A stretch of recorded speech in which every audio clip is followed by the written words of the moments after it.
Hello everyone, मी विनया टेंबे. आज आपण tenses इंग्लिशमधला काळ हा टॉपिक बघणार आहोत. एकूण इंग्लिशमध्ये मुख्य 3 काळ असतात: प्रेझेंट टेन्स वर्तमान काळ, पास्ट टेन्स भूतकाळ आणि फ्युचर टेन्स भविष्यकाळ. प्रेझेंट टेन्समध्ये 4 प्रकार, पास्ट टेन्सचे 4 प्रकार आणि फ्युचर टेन्सचे 4 प्रकार, एकूण मिळून 12 टेन्सेस इंग्लिशमध्ये आहेत. आज मी सगळ्यात पहिला म्हणजे सिम्पल प्रेझेंट टेन्स हा घेणार आहे. 5 वाक्य मी बोर्डवर लिहिलेली आहेत. प्रत्येक वाक्यात एक एक उपयोग आहे. म्हणजे present tense, simple present tense कधी वापरायचा याचा एक एक उपयोग प्रत्येक वाक्यात आहे. तर तो काय आहे तो वाक्यांबरोबर मी एक्सप्लेन करून सांगते.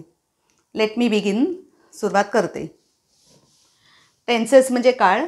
सिम्पल प्रेझेंट टेन्स सगळ्यात पहिला आज आपण बघतोय. मराठी वाक्य लिहिलं आहे मी. माधवी सकाळी लवकर उठते. आता माधवी हे क्लिअरपणे कर्ता आहे, सब्जेक्ट आहे, म्हणून इंग्लिशमध्ये सुद्धा माधवी हे पहिलं येणार. त्याप्रमाणे मी माधवी इंग्लिशमध्ये लिहिलं. त्यानंतर येतं क्रियापद. उठते हे क्रियापद आहे. गेटअप म्हणजे उठणे, म्हणून माधवी गेट्स अप क्रियापद दुसऱ्या नंबरला आणि बाकी सगळं त्यानंतर. सकाळी लवकर, लवकर म्हणजे अर्ली, सकाळी म्हणजे इन द मॉर्निंग, म्हणून आपलं वाक्य झालं Madhavi gets up early in the morning. सांगता सांगता एक टीप. माधवी गेट्स एस का लागला त्या क्रियापदाला त्याचा एक नियम आहे. जर सिम्पल प्रेझेंट टेन्स असेल तर मुळात ती रचना कशी असते तर सब्जेक्ट प्लस मेन वर्ब, मुख्य क्रियापद, कर्ता आणि त्यानंतर मुख्य क्रियापद आणि बाकी सगळं नंतर. कर्ता झाला माधवी, मुख्य क्रियापद गेट्स अप, रचनेनुसार वाक्य झालंच आहे. तिथे एस लावला आहे कारण जेव्हा ही, शी किंवा इट ह्या प्रोनाऊन म्हणजे सर्वनामांपैकी जेव्हा येतं त्यावेळेला तिथे आपण मुख्य क्रियापदाला एस किंवा एस जोडायचा असतो. आता इथे माधवी हे जे नाव आहे ते नाव मुलीचं किंवा एखाद्या स्त्रीचं आहे, म्हणजेच ती आहे, शी. मग ही, शी, इट असेल तर क्रियापदाला एस लागतो किंवा एस लागतो. गेटला एस लागतो म्हणून आपण गेट्स अप लिहिलं. समजा क्रियापद गो असतं तर गोला गोज एस लागतं, मग त्यावेळेला आपण गोज लिहिलं असतं. पण ते सिम्पल प्रेझेंट टेन्समध्ये असं लागतं. ही एक गोष्ट लक्षात ठेवायची. ही, शी, इट किंवा त्या सर्वनामांच्या ऐवजी नाऊन आली म्हणजे नामं आली तर त्यावेळेला मुख्य क्रियापदाला एस किंवा एस लावायचा न चुकता. बोलतानाही तसंच बोलायचं न चुकता. मग वाक्य झालं Madhavi gets up early in the morning. आता सिम्पल प्रेझेंट टेन्स कधी वापरायचा हे ह्या वाक्यावरून सांगते. रोजची क्रिया आहे. माधवी रोज सकाळी लवकर उठते. रोजची क्रिया जेव्हा आपल्याला सांगायची असेल त्यावेळेला आपण वाक्य सिम्पल प्रेझेंट टेन्समध्ये बनवायचं. असे ते उपयोग प्रत्येक वाक्यानुसार आहेत. रोजच्या क्रियेला, सवयीच्या गोष्टींना वाक्य नेहमी सिम्पल प्रेझेंट टेन्समध्ये बनवायचं. आता सिम्पल प्रेझेंट टेन्समध्ये बनवायचं म्हणजे काय तर कर्ता अधिक मुख्य क्रियापद ही त्याची रचना, त्या रचनेत वाक्य बसवायचं, इतकंच. दुसरं वाक्य आता. पृथ्वी सूर्याभोवती फिरते. आता पृथ्वीला आपण काय म्हणतो इंग्लिशमध्ये अर्थ, म्हणून द अर्थ एकच आहे, विशिष्ट आहे, युनिक आहे, म्हणून तिथे पाठीमागे द हे आर्टिकल आपण लावतो. The earth. फिरणे, मूव हे क्रियापद झालं. मूव्स. सूर्याभोवती, भोवती म्हणजे राऊंड किंवा अराऊंड, मूव्ज अराऊंड. आणि सूर्यसुद्धा एकमेव असल्यामुळे पाठीमागे त्याला द लावायचं. Moves around the sun. The earth moves around the sun. परत आपण रचना कशी बनवली. कर्ता घेतला पहिला द अर्थ, क्रियापद घेतलं दुसरं, पण क्रियापद मुख्य क्रियापद घेतलं म्हणून मूव हे आपलं मुख्य क्रियापद. एस लावला कारण पृथ्वी एकवचनी आहे. जर त्याच्याऐवजी आपल्याला सर्वनाम वापरायचं असेल तर आपण इट हे सर्वनाम वापरणार आणि ही, शी, इट ही सर्वनामं जेव्हा येतात त्यावेळेला आपल्याला मुख्य क्रियापदाला एस किंवा एस हा प्रत्यय लावायचा असतो, म्हणून मूवला एस लावला. The earth moves round the sun. Around म्हणजे भोवती, द सन म्हणजे सूर्य. हे आपलं वाक्य बनवलं आपण. आता ह्या वाक्यात कधी वापरायचं सिम्पल प्रेझेंट टेन्स कशासाठी तर पृथ्वी सूर्याभोवती फिरते ही झाली अख्खी जागतिक किंवा युनिव्हर्सल ट्रूथ. म्हणजे पूर्ण कायमचं कायमस्वरूपी सत्य आहे ते, की पृथ्वी सूर्याभोवती फिरते, हे कायमस्वरूपी सत्य. जेव्हा असं कायमस्वरूपी सत्य आपल्याला सांगायचं असेल त्यावेळेला ते वाक्य सिम्पल प्रेझेंट टेन्समध्ये बनवायचं. कर्ता घ्यायचा, मुख्य क्रियापद घ्यायचं आणि पुढची जास्तीची माहिती काय असेल ती लिहायची. हे झालं दुसरं उपयोग त्याचा, सिम्पल प्रेझेंट टेन्स कधी वापरायचा तो. आता तिसरं वाक्य घेते. देअर द ट्रेन स्टॉप्स, म्हणजे पहा ती ट्रेन थांबली. स्टॉप्स म्हणजे थांबली.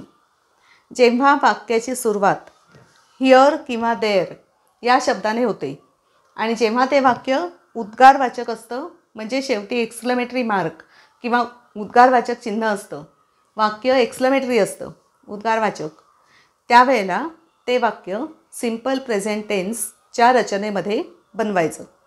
आणि म्हणून आपण ती रचना केली. हिअर किंवा देअर हा जास्तीचा शब्द फक्त पहिला घेतला, वाक्याच्या शेवटी घ्यायच्याऐवजी पहिला येतो तो, म्हणून तिथे पहिला आला. द ट्रेन हे झालं आपला कर्ता.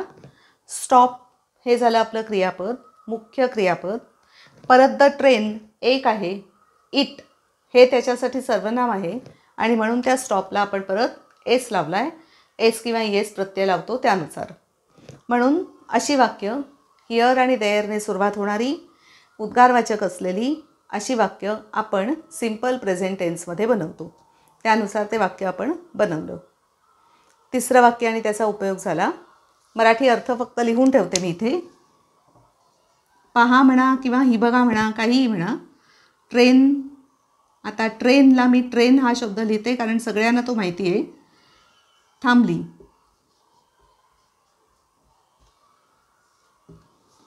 हा झाला मराठी अर्थ. आता चौथं वाक्य. माय फादर अराइव्स टुमॉरो. माय फादर म्हणजे माझे वडील, अराइव्ह म्हणजे येणार आहेत, टुमॉरो म्हणजे उद्या, उद्या येणार आहेत. तर आता उद्या येणार आहेत याच्यात कसं झालं की ते निश्चित आहे, ठरलेलं आहे, ऑलरेडी प्लॅन्ड आहे की ते उद्या यायचे आहेत.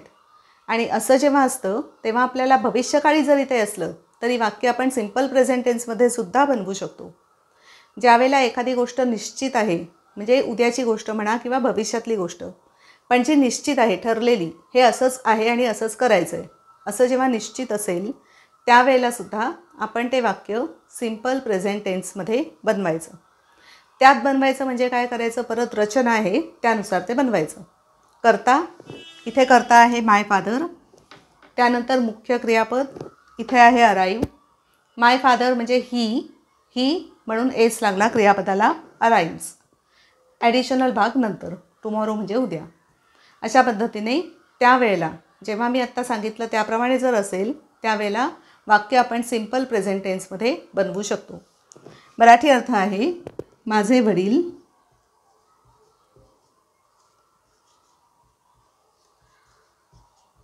उद्या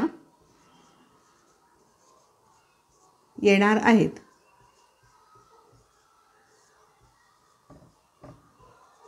हा झाला आपला मराठी अर्थ. आणि पाचवा प्रकार म्हणजे सिम्पल प्रेझेंट टेन्स कधी वापरायचा याचा पाचवा प्रकार. Tilak, Lokmanya Tilak. Tilak says swarajya is my birth right. Lokmanya Tilak म्हणाले स्वराज्य हा माझा जन्मसिद्ध हक्क आहे. आता लोकमान्य टिळक काय म्हणाले हे आपण कोटेशन म्हणतात त्याला. ते जे काही बोलले ते आपण लिहिलं आहे कोटेशनमध्ये.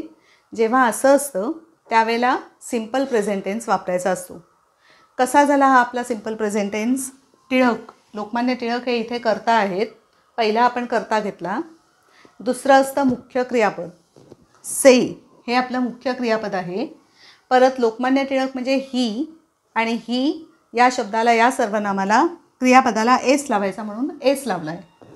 हे एवढं वाक्य जे आहे हे आपलं मुख्य वाक्य आहे जे सिम्पल प्रेझेंट टेन्समध्ये आहे. ते काय म्हणाले हे जे आहे हे आहे त्यांचं कोटेशन. ते बोललेत ते आपण नुसतं सांगितलं आहे, बोललेले ते आहेत आणि म्हणून ते कोटेशन म्हणतात त्याला. लोकमान्य टिळक असं असं म्हणाले.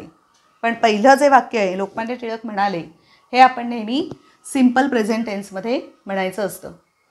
तशा पद्धतीने ते लिहिलेलं आहे. आणि वाक्याचा अर्थ मराठीत आहे लोकमान्य टिळक म्हणाले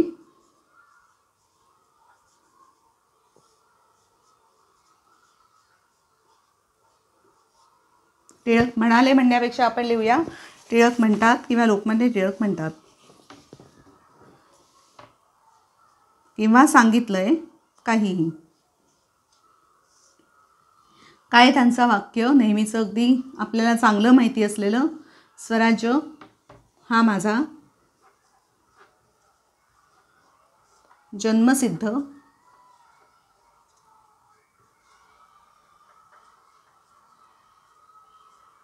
हक्क आहे.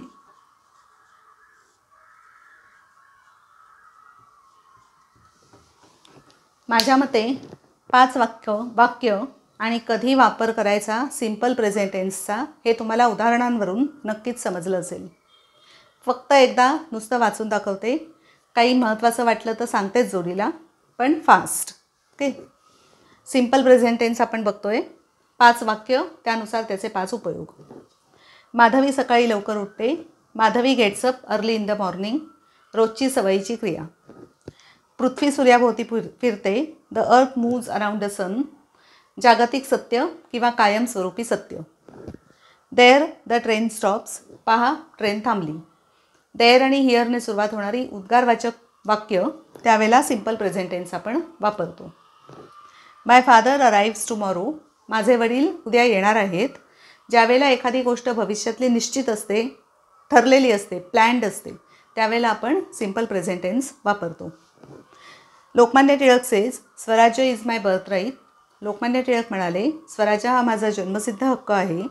जेव्हा एखादी महान व्यक्ती काहीतरी बोलते आणि ते जे आपण लिहितो कोटेशनमध्ये, त्यावेळेला हा आधीचा भाग, हा पुढचा भाग नाही, कोटेशन जे आहे ते नाही, आधीचा भाग कोण म्हणाले ते असतं सिम्पल प्रेझेंट टेन्समध्ये. ओके.